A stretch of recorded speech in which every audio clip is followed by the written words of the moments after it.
तो क्या कुछ बाकी रहा है आपका जीना अभी भी? ज़िंदगी के आखिरी दिन में कहीं पछतावा ना हो आपको भी कि क्या आप भी ऐसी गलतियाँ कर रहे हैं? तो मेरा कहना है कि वक्त है भाई, अभी भी संभल जाओ।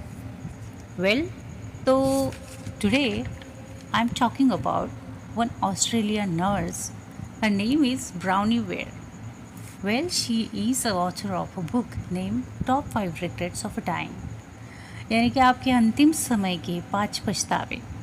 तो वीडियो ज़रा लंबी होने वाली है क्योंकि 5 रिग्रेट्स है. 5 रिग्रेट्स के बारे में, 5 पछतावों के बारे में हम बात करने वाले हैं. तो जाहिर सी बात है वीडियो लंबी होगी, है ना? तो बने रहिए आखिर तक. मुझे लगता है कि कहीं ना कहीं ये रिग्रेट्स आपको अभी से है. इन 5 रिग्रेट्स में से एक रिग्रेट तो ज़रूर है आपकी भी लाइफ में अभी भी. तो शुरू करती हूँ आज की एक पावर टॉक. वेल, तो ब्राउनी हॉस्पिटल के उस हिस्से में काम करती थी जहाँ उन पेशेंट्स को रखा जाता था जो अपनी लाइफ के लास्ट स्टेज पे है. यानी वो पेशेंट ज़्यादा से ज़्यादा सिर्फ 12 वीक्स के मेहमान हैं. उसने उन पेशेंट्स के साथ रहकर एक बात नोटिस की. अब माना कि हर किसी की बीमारियाँ ज़रूर अलग थी, लेकिन रिग्रेट्स तो सेम ही थे. और इन्हीं लास्ट मोमेंट्स, लास्ट रिग्रेट्स को उन्होंने अपने ब्लॉग में शुरू कर दिया लिखना. और लगभग हर तरह के लोग अंतिम समय में उनके पास थी. वो हर तरह के जिनकी बीमारियाँ थी उनके साथ.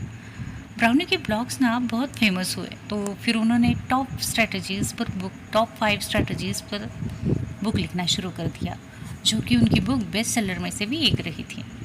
उन्होंने बड़े सुंदर तरीके से लिखा है कि लोग लास्ट स्टेज में जीवन के इम्पॉर्टेंट पहलुओं को और इम्पॉर्टेंट मकसद को ना लास्ट स्टेज में समझते हैं, और वो भी बड़ी गहराई से समझते हैं, और वो सारी लाइफ अनजाने में गुजार देते हैं. और क्यों अनजाने में गुजार देते हैं ना, इसी बात पर वो रिग्रेट करते हैं. ब्राउनी ने अपने बुक में जो लिखा है वो मैं आज आप सबके साथ शेयर करने जा रही हूँ. एटलीस्ट आप अपनी लाइफ में ये सारे रिग्रेट्स ना कर सके.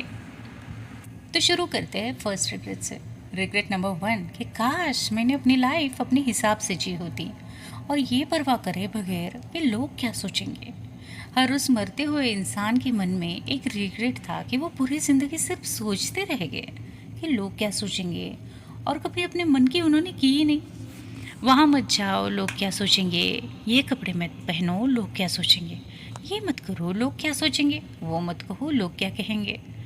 और आज जब डेथ के बेड पर पड़े हैं, मरने जा रहे हैं, तो जिन लोगों की टेंशन में ये पूरी लाइफ बिता दी, उन लोगों में से एक भी मिलने नहीं आया.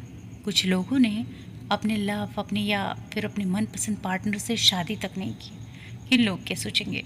कुछ लोगों ने अपना पैशन फॉलो नहीं किया कि लोग क्या सोचेंगे. कुछ लोगों ने अपनी ड्रीम जॉब फॉलो नहीं की क्योंकि लोग क्या सोचेंगे. No, I am not provoking you to get rebellious about people की उनके बारे में ऐसा कुछ भड़का नहीं रहे हम. I just want to say कि what you believe in your life, just take a one stand. Because आप पूरी ज़िंदगी ये सोचते रहेंगे कि लोग क्या कहेंगे, लोग क्या सोचेंगे, और यही सेम रिग्रेट ना एक दिन आपको भी होगा.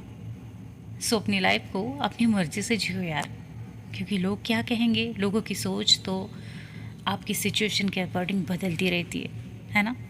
Regret number 2.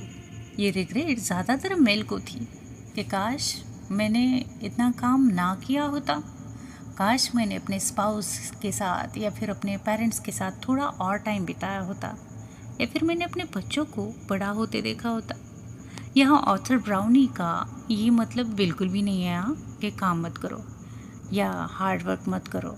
But if you are becoming successful at the cost of your youth, तो ऐसा प्रेशियस एंड प्राइम टाइम है जो आपकी लाइफ में वापस नहीं आने वाला. When you are paying phenomenally heavy price of your success. So please plan your life and people who close to your heart. Give them a time. So ये regret आपको नहीं होगा. नहीं तो एक दिन ना आपको भी ये रिग्रेट, सेम रिग्रेट ज़रूर होगा मन में कि काश मैंने सारा दिन काम ही किया, अपनों को वक्त ही नहीं दिया, है ना. Regret number 3. काश मुझ में इतनी हिम्मत होती कि मैं लोगों को अपनी फीलिंग्स के बारे में बता सकती. नो, फीलिंग्स ना सिर्फ रोमांटिक ही नहीं होती. इट्स लाइक कि काश मैं अपनी माँ से कह पाती उनके साथ बैठ कर कि माँ कितना प्यार करती हूँ मैं तुम्हें।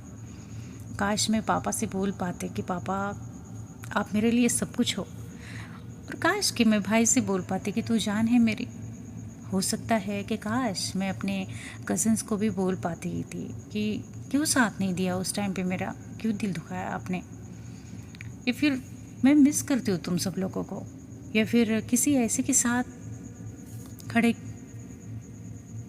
को बोल पाते कि देख तू दिखता कुछ और है और मेरे पीछे कुछ और है, पीठ पीछे कुछ और है। पता है क्या, सिर्फ रिश्ता खराब ना हो इस बात से हम कई बार ना कई सारी बातें अपने डे टू डे लाइफ की बिना बोल ही नहीं पाते और सोचते हैं कि चलो आज नहीं तो कल बोल देंगे, ये फिर जाने दो छोड़ दो, ऐसे ही टाल देते हैं। ऐसी कई सारी बातें ना हम कह ही नहीं पाते सामने वाले से। तो आज की बात बोल दो, वरना आपको भी ये रिग्रेट होगा कि अगर बोल देते तो हो सकता है तब की बात तभी ख़त्म हो जाती। इस रिग्रेट को मन में मत रखिए, आज के बाद बोल देना सीखिए, अपनी फीलिंग्स को एक्सप्रेस करना सीख लीजिए। रिग्रेट नंबर 4 कि काश मैंने अपने दोस्त के साथ कुछ और वक्त बिताया होता। दोस्तों के साथ मैं टच में रहती हूँ और थोड़ा टाइम और स्पेंड कर लेती हूँ उनके साथ। ये वही सारे लोग होते हैं जिनके बिना एक वक्त होता है कि हमारी ज़िंदगी नहीं चलती। और ऐसा है ना कि एक वक्त के बाद या फिर यूँ कहें कि 10th या फिर 12th के बाद सब अपने अपने रास्ते बना लेते हैं, आगे निकल जाते हैं और सब अलग हो जाते हैं। But we are living in a golden era. हम आज उन्हें फ़ोन, टेक्स्ट मैसेज या फिर कॉल, वीडियो कॉल भी कर सकते हैं। So go and get back to your friends, वरना ये रिग्रेट आपको भी होगा कि दोस्ती शायद टूट ही गई है, हम लोग बिना झगड़ों के हमारी दोस्ती टूट गई है ना। रिग्रेट नंबर 5, काश मैंने अपने आप को खुश रहने दिया होता। पता है, हर मरते इंसान के मन में ये कहीं ना कहीं था, उसने ये कन्फेस किया कि उसे पता था कि उसे किन चीज़ों से या फिर किन बातों से खुशी मिलती है, पर फिर भी उसने अपने आप को उस काम से दूर रखा और वही काम किया जो भले ही वक्त के साथ जायज़ नहीं होगा, पर फिर भी उसने अपनी ज़िंदगी भर यही सोचा कि उसकी खुशी किसी और से जुड़ी है और किसी और में है, और उसने फिर सैक्रिफाइस ही चुना। पता है, आपकी खुशी का कंट्रोल ना सिर्फ आपके हाथ में है, और इसी बात को आप जितनी जल्दी समझ रहे हो ना उतना ज़्यादा बेटर है। So value yourself because you are most important than anything. वरना आपको भी ये रिग्रेट ज़रूर होगा कि क्यों खुद की मर्ज़ी के साथ नहीं चले गए, क्यों खुद के मन की कुछ भी नहीं की, क्यों खुद को खुश नहीं रखा। हाँ, तो सेल्फ लव ज़रूर करिएगा। आपने कभी किसी मरते इंसान को ये कहते सुना है क्या कभी कि काश एक बंगला मैं और ज़रूर ले लेता, या फिर काश कि एक प्लॉट ख़रीदना बाकी रह गया मेरा, काश थोड़ी और ज्वेलरी, थोड़ा और सोना बनवा लेते, गोल्ड बनवा लेते। नहीं ना, मरते समय मटेरियलिस्टिक थिंग्स का रिग्रेट ही नहीं होता एक्चुअली में। रिग्रेट होता है तो उन सब का जो हमारे आसपास होती है, हमारी रीच में, हमारी पहुंच में होती है, फिर भी हमें उसकी कदर ही नहीं होती और हमने कभी उसकी कदर ही नहीं की होती है। सो आप भी अपने रिग्रेट्स पर अभी से काम करिए और अपनी लाइफ बेटर बनाइए। वेल, ब्राउनी वेयर की ये टॉप 5 रिग्रेट्स वाली बुक मुझे मेरे एक फ्रेंड ने दी थी 21 में। उसने कहा था कि लाइक शीतल, सब कुछ है तुम्हारे पास, लेकिन मुझे लगता है कि कहीं ना कहीं तुम्हें भी ये रिग्रेट ज़रूर होंगे। मैंने पढ़ी है, ऐसा सोच लो कि मैंने उधार दी है तुम्हें ये पढ़ने के लिए। ये बुक तुम पढ़ना ज़रूर, क्योंकि तुम्हें इसकी ज़रूरत है। जिस दिन तुम इसे पढ़ोगी ना, देखना तुम्हारे सारे रिग्रेट्स अपने आप ही ख़त्म हो जाएंगे।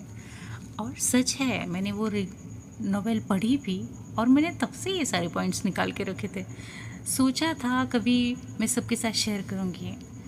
हुआ ऐसा कि मैंने 22 में अपना चैनल बनाया और फिर तब से ये लिखी हुई थी मेरे साथ। मुझे लगा पता नहीं कैसे लगेगा सबके साथ शेयर करके, but today I feel so happy to share all this things with you all. Well, don't forget to subscribe my channel and stay connected, and thank you so much for listening me. बातें अच्छी लगे तो subscribe ज़रूर करना। हाँ, good night.